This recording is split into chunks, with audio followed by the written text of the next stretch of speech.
இனி ஒரு காதல் செய்வோம். இது ஒரு காதல் கதை. ஏன் அப்படி சொல்கிறீங்க? காஞ்சனா, நீ யார்கிட்ட பேசுகிறன்றது புரியுதா? நல்லா புரியுது.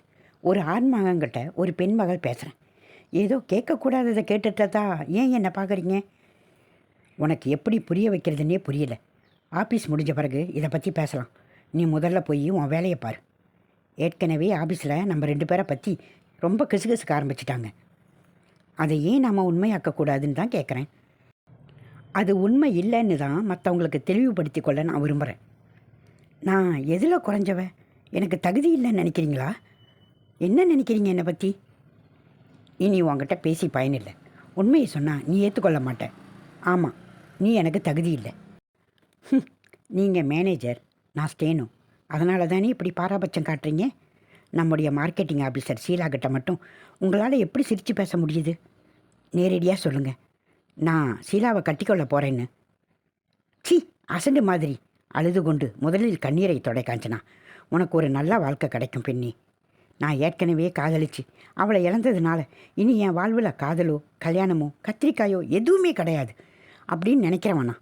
அதையாவது நீ முதல்ல புரிஞ்சுக்கோ. என்னது? ஆமாம், திகைப்படையாத. ஒருவர் வாழ்வின் முழு பக்கங்களும் மற்றவங்களுக்கு தெரியறதில்ல. ஒரு முறை காதல் தோல்வி அடைஞ்சதுனால திரும்ப காதலிக்கவோ திருமணம் செய்து கொள்ளவோ கூடாதுன்னு சட்டம் ஏதாவது இருக்குதா என்ன? உனக்கு என் நிலைமை தெரியாது காஞ்சனா. நீங்கள் இவ்வளவு நேரம் வைக்கிறதே தவறு.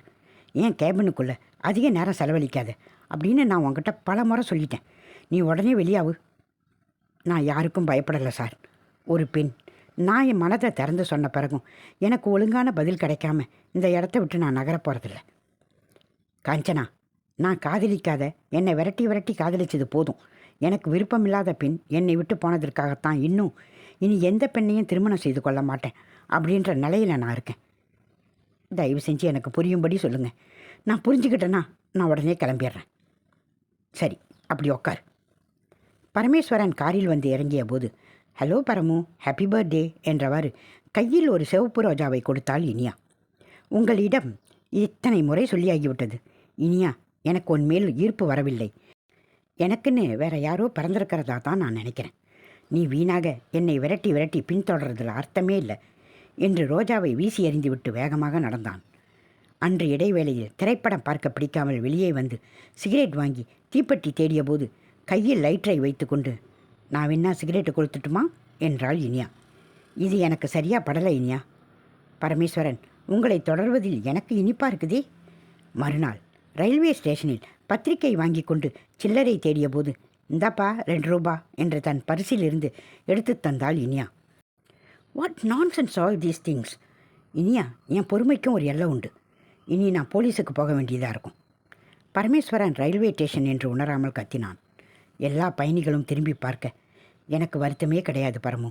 நீங்கள் போலீஸ் ஸ்டேஷனில் கம்ப்ளைண்ட் கொடுத்தா நானும் ஜெயிலுக்கு போக தயார் என்றாள் இனியா. என் பொறுமையை ஏன் இப்படி சோதிக்கிற? பாடிகார்டு மாதிரி எப்போ பார்த்தாலும் பின்னாலேயே சுற்றி சுற்றி வரியே. என்ன வேணும் உனக்கு? நீங்கள் தான் வேணும். உங்கள் காதல் வேணும். என்னை நீங்கள் காதலிக்க வேண்டும். இந்த ஜென்மத்தில் அது நடக்க முடியாத காரியம். நான் நடக்க வைக்க முயற்சி பண்ணுறேன். எனக்கு தான் உன் மீது ஈர்ப்பே வரலையே. இறக்கம்தான் வருது உன் மேலே. அந்த இறக்கத்தை காதலாக மாற்றிக்கிங்களேன். இவ்வளவு சொல்கிறீங்களே, அந்த இனியா என்ன ஆனா என்றாள் காஞ்சனா. அவள் எப்படி ஆனா உனக்கு என்ன? என்னை இப்படி விரட்டி விரட்டி காதலித்த இனியாவையே என்னால் காதலிக்க முடியல. நீ வேற வந்து தொந்தரவு செய்து கொண்டு போய் வேலையை பார். சார், இனியா எங்கே இருக்காங்கன்னு மட்டும் சொல்லுங்கள். வேண்டாம் காஞ்சனா, நீ ரொம்ப வருத்தப்படுவ. அந்த 6 மாடி கட்டிடத்திற்கு மேல் நின்று கொண்டு, மிஸ்டர் பரமேஸ்வரன், என்னை காதலிக்க போகிறீங்களா இல்லையா? இல்லைன்னா நான் கீழே குதித்து தற்கொலை செய்து கொள்ளட்டுமா என்றாள் இனியா. கீழே இருந்து ரசித்த பரமேஸ்வரன், இனியா நீ கீழே விழு, எனக்கு பார்க்க ஆசையாக இருக்குது என்று சப்தமாக சிரித்தான். நான் உண்மையாக குதிச்சிடுவேன். இன்றோடு என் பிரச்சனை தீர்ந்ததுன்னு தலை முழுகிடுவேன். நான் குதிச்சு தொலை. அப்படின்னா நீங்கள் என்னை காதலிக்கவே இல்லையா? ஒரு துளி காதல் கூட இல்லையா என் மேலே உங்களுக்கு? நீங்கள் என்னை காப்பாற்ற மாட்டீங்களா? கண்டிப்பாக மாட்டேன். பரமேஸ்வரன் எதிர்பார்க்காதவாறு தொபுக்கடீர் என்று மேலே இருந்து கீழே இனியா குதித்து விட இரத்தச்சீறு தரையில் எங்கும் சிதறியது.